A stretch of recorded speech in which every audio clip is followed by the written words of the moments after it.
আহলে বাইতের যারা গালি দিল, লানত দিল, আঘাত করল, হত্যা করল, জুলুম করল, রক্ত ঝরাইলো, সিফিন কারবালার যুদ্ধ করাইলো, তারারে যারা মুসলমান মনে করে তারাও বেঈমান।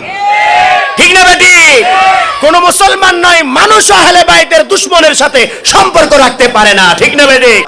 আর আব্বা যদি আহলে বাইতের দুশমনি করে আয় আব্বা সম্পর্ক রাখুন না। আহলে বাইতের ভালোবাসা ঈমান মনে থাকবে। দেখি বলেন তো আহলে বাইতের ভালোবাসা কি? আহলে বাইতের আপন আমাদের আপন, আহলে বাইতের দুশমন আপন বললার অনেক কি হন আহলে বাইতের দুশমন ইবে যে বক গই, ইবে যে বক গই আর দুশমন। ঠিক না বেটি? ইয়ার বাপ হইলো ওয়া আর বাপ আর আব্বা যদি আহলে বাইতের দুশমনি করে আয় আব্বা সম্পর্ক রাখুন না। এনে ভালোবাসুম সম্পর্ক বাবা হিসেবে সম্মান করছুম, কিন্তু আহলে বাইতের যদি দুশমনি করে আয় আর আব্বা সম্পর্ক রাখ ইয়ান হইল ঈমান। ঠিক না বেটি? আহলে বাইতের যারা গালি দিল, লানত দিল, আঘাত করল, হত্যা করল, জুলুম করল, রক্ত ঝরাইলো, সিফিন কারবালার যুদ্ধ করাইলো, তারারে যারা মুসলমান মনে করে তারাও বেঈমান। ঠিক না বেটি? কোন মুসলমান নয় মানুষ আহলে বাইতের দুশমনের সাথে সম্পর্ক রাখতে পারে না। ঠিক না বেটি? আল্লাহ আর বুঝিবাল্লাহ তৌফিক দান করক। আর ওলি আল্লাহর পক্ষের লোক, হার পক্ষের ওলি আল্লাহর দুশমন মানি আর বন্ধু, আর বন্ধু হন না। আর কি তো ওলি আল্লাহর দুশমন যদি আর দুশমন হয়, এই ওলি আল্লাহ যাদের গোলাম সে আহলে বাইতের দুশমন কি আর আপনে বোধে না? কি হবে বোধে? দুশমন। এই এক কথাই বলে দিলাম।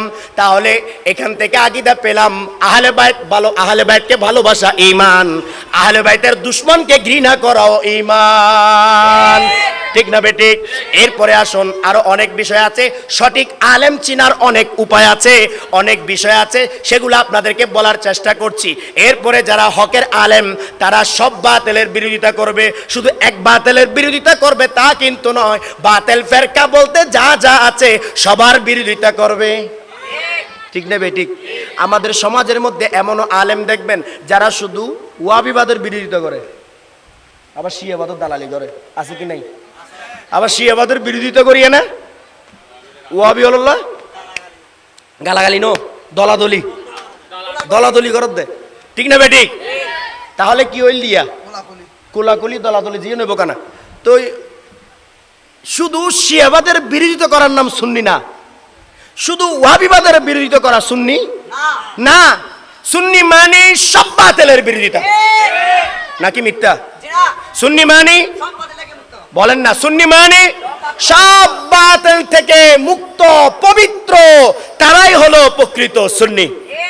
এখন সুন্নি মানে আকীদা, আধ্যাত্মিক, খেলাফত ইনসানিয়তের রাজনৈতিক দিশা এবং বিশ্ব গড়ার যেই দিশা, সেই দিশার সাথে পরিপূর্ণ যুক্ত, তারাই হলো প্রকৃত সুন্নি।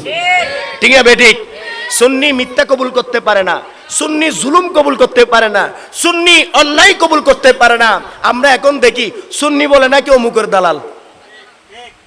ইয়ান হয় না ওনার সমাজত? একটা নাম ফুটাই দিল, সুন্নি বলতে কার দালাল? আমি দলের নাম দিচ্ছি, অমুকের দালাল। নাউজুবিল্লাহ বলেন না?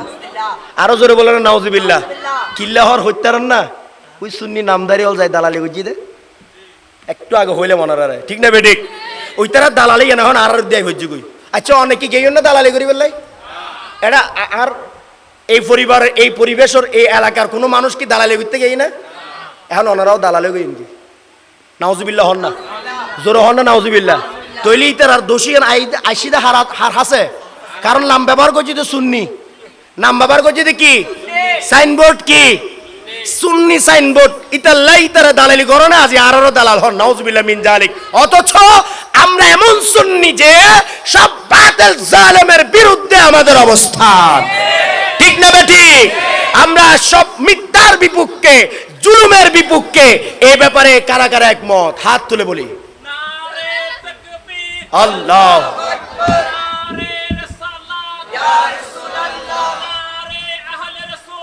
লাব্বাইক ইয়া আহলে রাসূল।